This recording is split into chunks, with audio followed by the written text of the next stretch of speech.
Every year, Jesus' parents went to Jerusalem for the festival of the Passover. When he was 12 years old, they went up to the festival according to the custom. After the festival was over, while his parents were returning home, the boy Jesus stayed behind in Jerusalem, but they were unaware of it.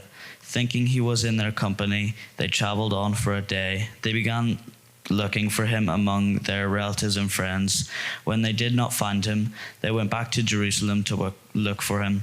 After 3 days, they found him in the temple courts, sitting among the teachers, listening to them and asking them questions. Everyone who heard him was amazed at his understanding and his answers. When his parents saw him, they were astonished. His mother said to him, "Son, why have you treated us like this? Your father and I have been anxiously searching for you." "Why were you searching for me?" he asked. "Didn't you know I had to be in my father's house?" But they did not understand what he was saying to them. And then he went down to Nazareth with them and was obedient to them. But his mother treasured all these things in her heart, and Jesus grew in wisdom and stature and in favor with God and man. That's great. So let me just tell you what I'm doing over these 10 days, just to explain what I want to do now, which is a bit of reading the Bible together, as Alfie read earlier, that passage in Luke. Over these 10 days, which lead up to next Saturday, the day before Palm Sunday, so just before Holy Week, I'm on a pilgrimage around the Diocese of Lichfield. And it's a pilgrimage mostly on foot, so excuse my walking boots, but I have occasionally been using my old people's bus pass as well to get to a few places, which has been great. There are 10 days, and as you will have heard in Mary's presentation, we have 10 goals in our diocesan strategy that we hope as a diocese and across the diocese in every place that we can have those 10 goals in mind in our life together. So each day we're going to be looking at we're looking at one goal, one theme, and looking at a biblical passage that relates to that. And the theme today is about young people. Our goal in the strategy is that no fewer than 30 young people per year, aged between 18 and 30, who are called to leadership, being supported through a high-quality development programme offered by the diocese. Now, I hope can you make sure you've all got one of these books? There's plenty around if you haven't got them. There's some on the seats, so do have one each, because I want you to take them away as well. And why would you not take them away? Because they've got such an amazing picture of a bishop on the front page. Let me just explain how this booklet works. In the bottom right-hand corner of each page, you'll see a coloured tab, which has a date and also a location. So if you can find the orange tab that says 6th of April, pilgrimage study at Telford, then that's the right page, because 6th of April is today and Telford is here. So we're here and now. There are 2 double spreads. Sorry, this is getting complicated, but just to guide you through it, there are 2 double spreads with an orange tag on. The first double spreader page, you'll see on the left-hand side, there is a photograph of a manuscript in Latin. And on the right-hand side, there is an English translation of the text. Why have I put the photograph of the Latin? Because this is from one of the great treasures of our diocese, the St. Chad's Gospels, which date back to the 8th century. and are held in our cathedral library. I wanted to put those photographs. I actually wanted to come around on my pilgrimage carrying the St. Chad's Gospel, but I was told I wasn't allowed to do that because it's too valuable. It's insured at £1 million a page, so I kind of get the message. So they wouldn't let me do that. So the best I could do was provide a photograph. But I wanted to do that, but just as a reminder that from the beginning of the story of the Christian faith in this diocese, in this part of England, people have been reading the Gospels and shaping our Christian life, our faith, our mission by what the Gospel says. And I hope that's what we're doing this evening. Then the second double page, just for completeness with the orange tag, you'll see there is the strategic goal that says young people, and then there are some notes, which is roughly what I'm going to be saying in this Bible study. I'll say a bit about what I see in this passage, and then I hope you can talk amongst yourselves and see what you see in this passage, which is probably more important. So back to that first double spread. You've got the gospel passage, which Alfie read to us earlier, Luke chapter 2, verses 41 to 52, and you've got it in Latin and in English. So you can choose which one you're going to read. I'm going to focus on the English, I think, tonight. This is clearly about a young person, a very special young person Jesus, but a young person. The first thing just to say, and probably I shouldn't say this when I'm talking about our strategy, the first thing just to say is that this whole episode is not planned. There is no strategy in this episode. In fact, it's an act of forgetfulness or oversight on the part of Joseph and Mary. It's probably what we would call today a safeguarding failure, actually. They don't really they don't really look to see where Jesus has got to. Well, it's not planned from their point of view. Maybe it was planned from Jesus's point of view, but it's a thing that, it's one of those things that happens. But as it happens, we learn a great deal, I think. Obviously, we learn a great deal about Jesus and his faith as a young person at the age of 12. I'll say a bit more about his age in a moment. But I think that from that, we can learn quite a lot about the faith of young people in the life of the people of God. In verse 49, towards the end, Jesus says to Joseph and Mary, "Did you not know that I must be in my Father's house?" What it really means when it says in my Father's house, it doesn't actually use the word house in the reading. It means I must be doing whatever my Father is doing. I must be about my Father's business. This young person, Jesus, is somebody who is completely bound up in the love of God, in wanting to be with his Father God, in what his Father God is doing. That's what he wants most of all. And he's puzzled that Joseph and Mary, who have the custody of him in his young life, don't understand that. So he comes across a little bit kind of harsh in his response, but it comes out of his passion for God. How does he show that? Well, when they do eventually realise, oh, where's Jesus? We've left him behind. Let's go and find him. And they find him in the temple.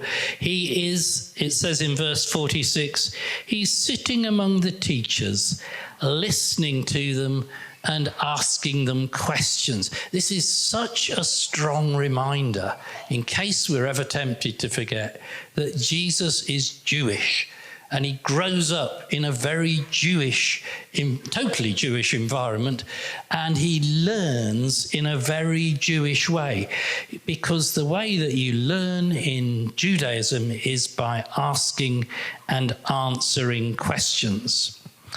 And Jesus is in the best possible place to do that.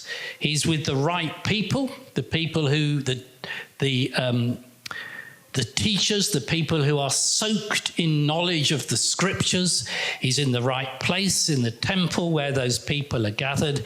This is the place for him to go to try to satisfy his deep, deep hunger to know more about God, his Father. A hunger that he knows can only be fed by reading the scriptures, by talking about the scriptures, by asking questions and answering them, and indeed by arguing about what the scriptures means. Jesus knows where to look for the truth of God. And in that way, I think also is very, very Jewish. There's a wonderful saying about the little Jewish communities, the shtetls, the little Jewish communities scattered across Eastern Europe before the Holocaust, which each had at the centre of their community a cheder, a place where people would go, especially young people, to read the scriptures and argue about their meaning. And they spend their life doing this incessantly. And somebody said, looking at this, the Jews of Eastern Europe were drunk on scripture in the way that other nations get drunk on alcohol. It's just a wonderful image of this deep passion, thirst to know more about God. And this young person, this young Jewish man, boy, is full of that hunger and that thirst to know more about God. Boy or young person? Jesus, Luke says, is 12 years old, verse 42. When he was 12 years old, they went up as usual for the festival. Now that's quite a significant figure, 12, because in Jewish life, Jewish tradition, Jewish law, it's younger than the age of the bar mitzvah. You know, the bar mitzvah when a Jewish boy is expected to take the law upon himself. And nowadays many Jewish communities also have a bath mitzvah for girls when they are expected to take the Jewish law upon themselves. And he demonstrates that by being able to recite from the Torah scrolls without any help, without any aids to support him. The bar mitzvah, the age when you really become expected to know the law in that way, is 13 in Judaism. So Jesus is younger than that. And I think that means, you know, he's not going to wait. No age limit can be set to this young person's devotion. He's not going to wait for the age of the bar mitzvah because he is so enthusiastic, so passionate, if you like, so full of desire to know God. And, not surprisingly, we read in verse 47, all who heard him were amazed at his understanding and his answers. This great longing to learn about God has an impact on everybody around him. I think I heard kind of echoes of some of that passion to know more about God, to pray, to be close to God in the testimony of those young people that we heard in the video a few minutes ago. So there's a great sense of wanting to connect with God from this young person. And there's something else. I go back again to verse 49, that rather tense, if you like, exchange between Jesus on the one hand and Joseph and Mary on the other hand. Jesus says, "Did you not know that I must be in my Father's house. The language there in the gospel is very strong.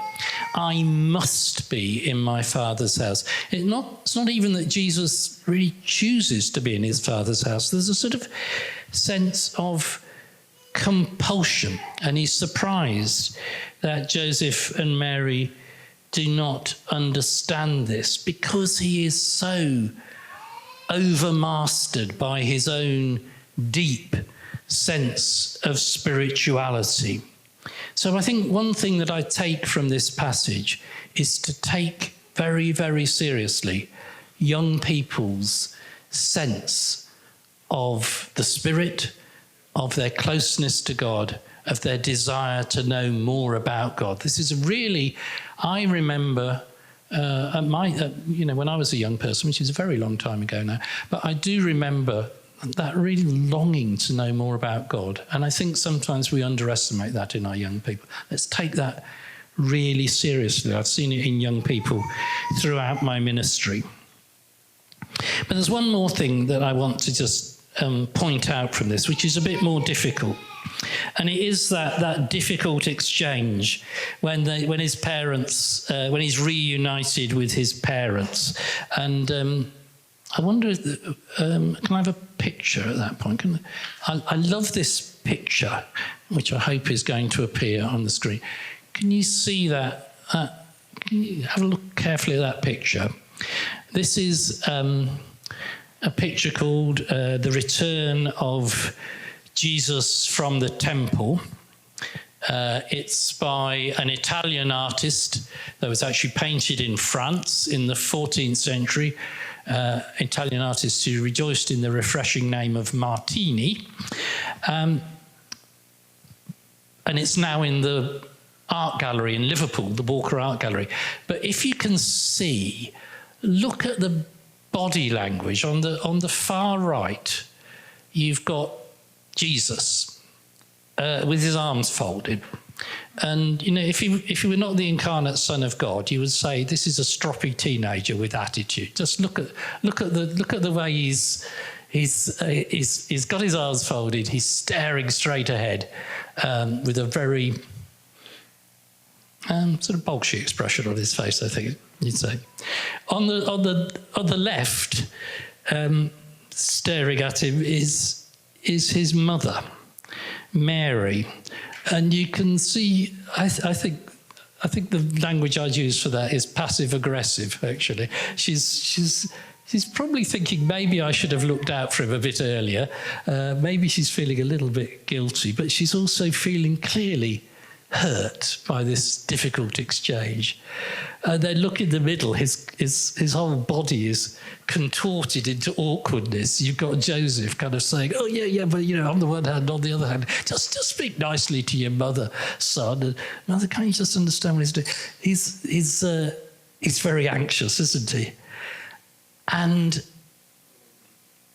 the reality is, this is the beginning in the gospel at the point where Jesus' vocation begins to separate him from his family. And we know that's a theme that develops throughout the gospel story. So that you get that very harsh bit where his family want to speak to him, and he turns to the crowd around him and says, who are my mother? Who are my brothers? This is my mother. This is my brother. Really quite hurtful language. There is a kind of separation of Jesus from his parents, not because he's cruel, not because he's trying to be unkind, but because the call of God is so powerful that it disrupts even that very close family relationship. And I think that's something we need to take seriously too, that young people need to have space to pursue their own relationship with God. And there will be the time, as there was for Jesus at the age of 12, when that begins to kind of separate out from the family relationship with God. It's part of growing up, I suppose, but it can be painful. it can be painful, but then actually Luke kind of gives some words of comfort at the end. In verse 51, there's a bit of a reunion, really. He goes down with them. Verse 51, he went down with them and came to Nazareth and was obedient to them. And his mother treasured all these things in her heart. So that first split, that first tension that we see emerging, it's still there. And you know things will never be the same. And Mary knows that as she ponders in her heart, knows that things will never be the same again.